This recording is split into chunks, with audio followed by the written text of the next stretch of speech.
loss. Moving on now, the third wave of COVID-19 pandemic is upon us, but our frontline defense against the virus are on strike. According to the Nigeria Center for Disease Control, NCDC, the country recorded a sharp increase in COVID-19 infections from 610 on Tuesday to 790 on Wednesday, the highest recorded cases in 6 months. Meanwhile, members of the House of Representatives have failed to broker peace with striking resident doctors after two meetings. Let's share the story of the lawmakers from Abuja with you and the situation in Oyo State. Forward directly, sir. It's the second day of the intervention efforts by the lawmakers in the face-off between resident doctors and the government. One after the other, the committee brings the issues in contention before the parties. These include funding of residency training, a circular mandating the removal of house officers from the scheme of service, and payment of about 5.5 billion naira in salary arrears, including arrears of consequential adjustment of minimum wage. See how we can fast-track measures to ensure that average persons that are not party to that omission or commission are not punished. Because if we continue like this, those who are supposed to be paid are punished. Those who are supposed to benefit from the services and are not benefiting are also punished. For once, the CMDs and the striking doctors agree there was no basis for the controversial circular compelling the removal of house officers from the scheme of service. The house officers and the NYC doctors, especially when he gave me gave us the composition of the Council on Establishment, people from the state came. Let me tell you the truth. Most of the general hospital owned by the state, they are manned by the NYC doctors. Appealing to, please, Director Budget, Honorable Mr. Ralph, Head of Service, please try to make sure that you have made proper arrangement in every year budget to make sure that these doctors, they have enough fund for their salary and their allowances. The doctors also vow to continue with the strike if their members employed in the wake of emergency brought about by the outbreak of COVID-19 are not paid. The essence of us being here is to try and bring back services to Nigerians as a whole. Sir, what will be my take home from this honorable place? After 7 hours of so much back and forth between representatives of the resident doctors and government officials, the striking doctors did not seem convinced that much has been achieved at this meeting. Are you satisfied with the outcome of this meeting? I'm not, obviously. I'm told to come to Minister of Health. We as responsible individuals and a responsible union will keep on towing the line of dialogue, hoping that one day they will get it right. The lawmakers have set up a committee comprising the Health Ministry, Chief Medical Directors, unions in the sector, and regulatory bodies to address issues of emergency requirements of health workers. Jokeyedsa, TVC News, Abuja.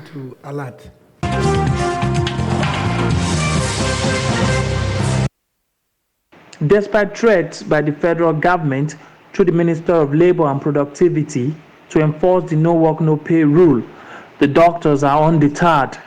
There are about 16,000 resident doctors working in Nigeria.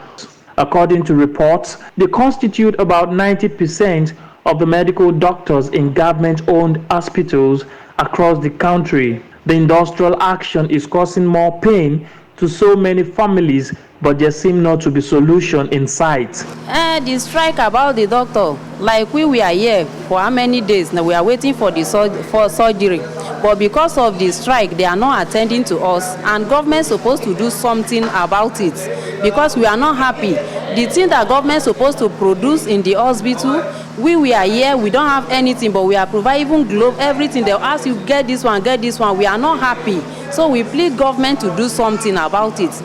Ordinarily, the doctors are not responding. They are not, answering to the patients and the ward. Even they have been discharged because they are not enough. They are just scanty. This is what is the pediatric ward. That's why the child there is being attended to. But in all other words, sincerely, doctors are really on strike. Reacting to this, the NAT chairman said it is high time the government looked into the matter instead of enforcing a no work, no pay rule. Also, the issue of hazard allowances, as we speak now, is still 5,000, close to about 10 years now. Also, as we speak, we made mention of STHIs, that is state tertiary hospitals. Abia State 19 months, Imo State 7 months, Ekiti State 6 months, Ondo State 4 months. These are very serious issues. So debating no work, no pay is very trivial, it's inconsequential, it's not even anything that we should be talking about. He berated the Rivers State chapter for suspending the industrial action. That is not acceptable. It's a national body, and this strike was taken by all the teaching hospitals at our NEC meeting in Umaya. As we go on, we'll issue an official, NAD will issue an official statement to that effect. Recent strike is no doubt telling on the delivery of healthcare services to the people. That is why they are calling on the government to see to the situation so that the delivery of healthcare services can come back to normal. Olaide Oyewole, TVC News, Ibadan.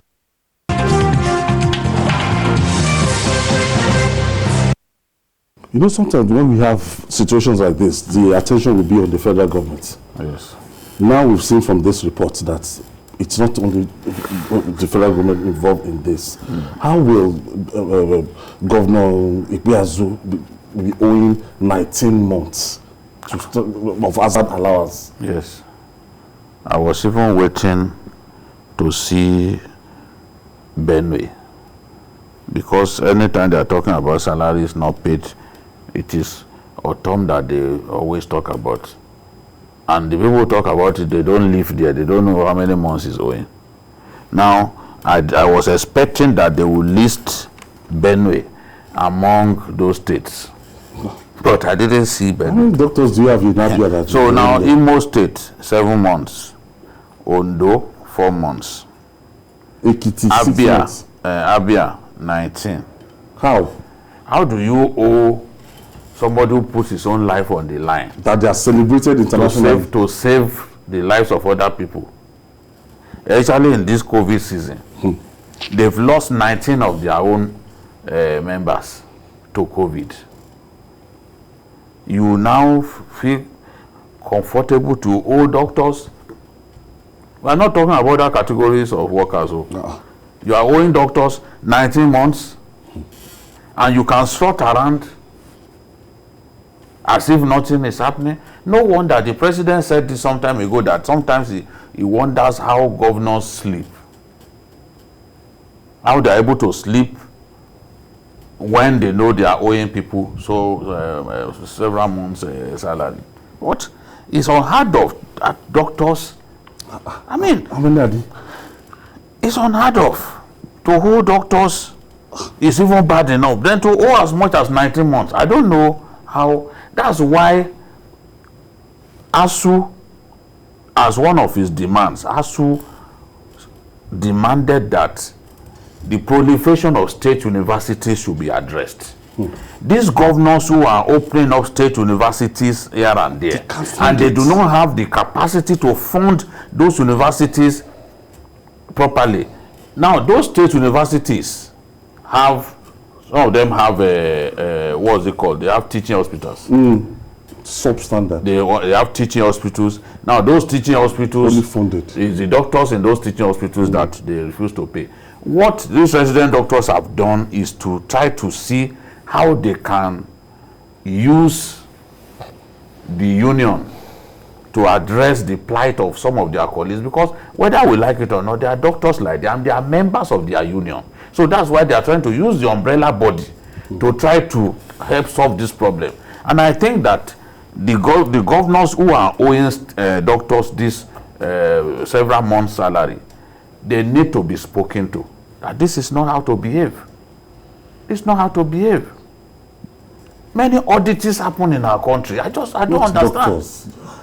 Doctors. 19 months. Abi, is Is it fiction that emanated from that man's mouth? That is the chairman of the state chapter. Is he exaggerating things? We can play it again. Does he know what is 19 months? To hold a doctor 19 months? Sam. The report we have just listened to, paints a very deep crisis in our healthcare, system. It's a shame, and until there is a counterclaim, listening to, one of the doctors about the number of months owned their colleagues in the states like Abia, it would be safe to assume that that claim is indeed correct. It's a disaster, and to imagine that this is one country where doctor-to-patient ratio is horrible. 1 to 5,000 doctors. That's what the record says. And 1 to 5,000. So you can begin to picture the mess that we are in. Healthcare delivery is a mess. And then I listened to the Minister of Labour, in trying to address the issues that have been raised, sounding very combative. Trying to educate Nigerians on why we should not take doctors very seriously in this kind of mess, and reminding us that he has 2 children who are medical doctors and that he has warned them not to be part of, I'm quoting him, nonsense strike. And the man is still keeping his job. It's only in Nigeria that can keep it. Nigerian doctors are living in troves. And then we don't seem to take it as serious.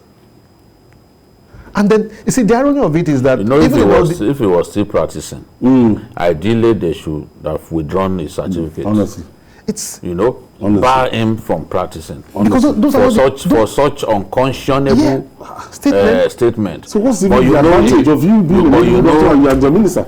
He retired as a doctor a long time ago. So if we say now you are going to stop him from practicing, if they descend on him, it's a waste of time. He has retired to a life of politicking. You get the point that I'm making. Yes. Ideally, look, it's just like Malamina. Malami is Attorney General of the Federation. And it's not beyond punishment. Because one day he will leave that place and he will return to legal practice. If you remember, Andwaka was punished. Yes, they did that. Andwaka was punished. Andwaka was punished. They are capable of punishing their own people. So I'm saying that if he was still practicing, because he last practiced a very long time ago, so perhaps they could consider disciplining him for some of the remarks that he's made about doctors. The other day he claimed that we have more than enough doctors. I'm telling you. And he has lost touch completely with that. The Minister of State, the Minister of Health, the Minister of State for Health, people like Senator Olonre Mamora cannot speak the way he has been speaking down at his colleagues. Mamora was the one who attended this meeting. I'm telling you, he cannot. Because the substantive minister has drawn a battle line, and there is this huge integrity gap. So why would doctors even believe him? Believe a man who is not just appearing hostile, Jide, is indeed very hostile. And referring to the industrial action as nonsensical. Now, I was discussing with someone yesterday. We were discussing what lawmakers used to earn in this same country. Yeah. Lawmakers used to earn as little as 70,000, 80,000 per month. I remember even the former Senate president, one of the Senate presidents, I'm trying to remember his name, Adolphus Wabara, saying that some of them sold their houses to get to the National Assembly, but that there's really no money there. Back then, all that changed. During the Obasanjo years, they were not earning much, but all that has changed. We are in a country where we do not see anything wrong in spending so much money to keep our bureaucracy in place, to feed bureaucracy, to pay dead woods. But people who matter, we don't think that we should pay them good salary. So if we were to go back to what they were earning around 2005, 2006, the doctors have remained on the same 5,000 since 1991. All right, so let's Sam, when you look at this trend and the way the pandemic, the COVID-19 pandemic is raging, we need all hands to be on deck. There is a statistic that Lagos State government gave yesterday. I think that Yaba isolation center, I think it's filled to 95% now. Okay, Ayo, we have this wave, and you have a minister speaking the way he did. It simply shows that he's lacking in emotional intelligence. And as the Minister of Labour, you wonder his understanding or knowledge of crisis management or industrial relations, a man who is supposed to be in charge of labour. But having said that, we can only live in denial. The global stats says over 4 million have died globally from COVID. Over 4 million? Yes. The last report I read, on the average, over 500,000 infections have been reported daily. In Nigeria, over 2,000 dead. Active cases, over 7,000. So if anyone is in doubt, then the person must just be not living in this part of the world, or not a part of this, global system that we live in. The figures are just too bad. It's real, and we just have to take responsibility. Lagos, sadly, is the center of this entire health challenge that we face. But to be fair to the governor, of all his contemporaries, he seems to have, been a bit more proactive, a bit more responsive in containing the crisis that we have. But the statistics don't look good at all. The numbers are rising. We understand by the figures that were shared by the NCDC, we had the highest numbers. The highest numbers were reported yesterday in the last 6 months.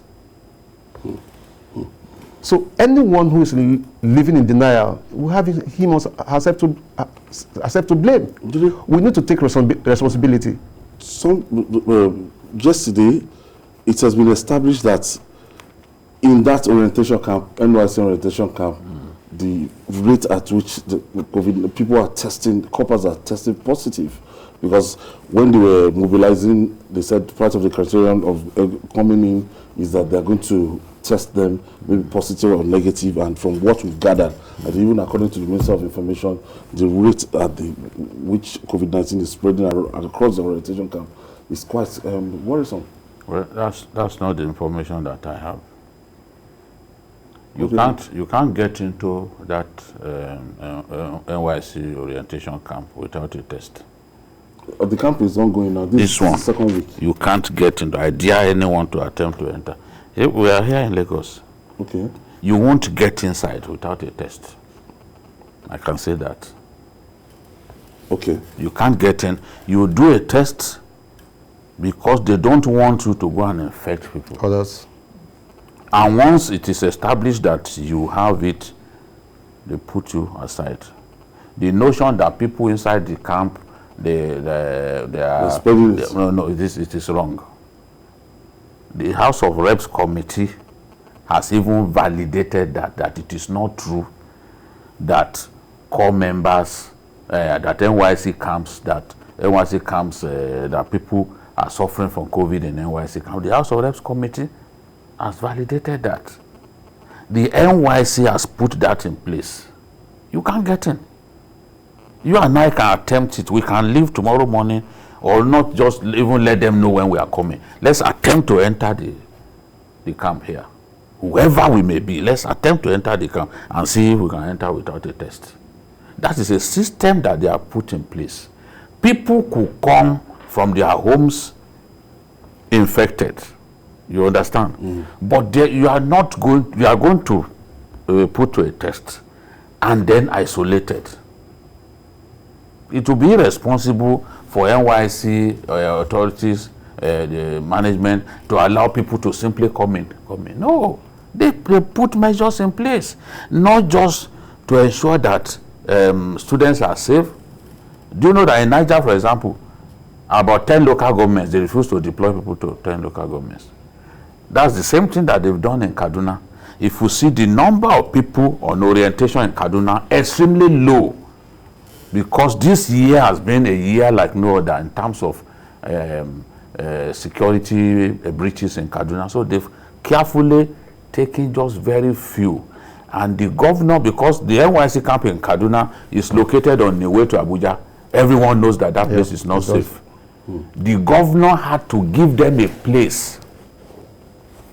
Nigerians don't know this. The governor had to give the NYC a place before the NYC decided that, okay, we will not shut the Kaduna camp. That's the extent that they've gone to be able to say, okay, the lives of these people are safe.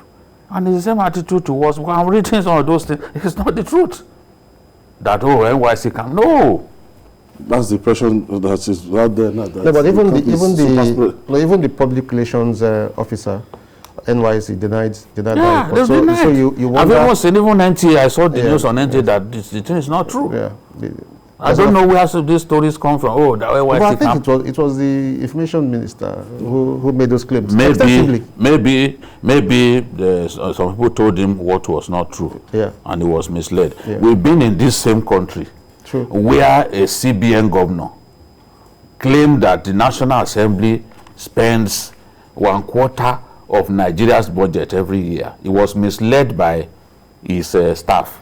That's the former Emir of Kano.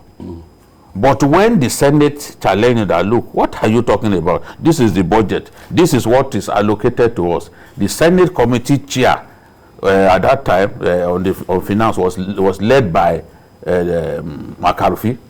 He had to apologize. He even wrote to them to apologize that, no, I lied against you people. That's the former emir saying, I lied, I apologize.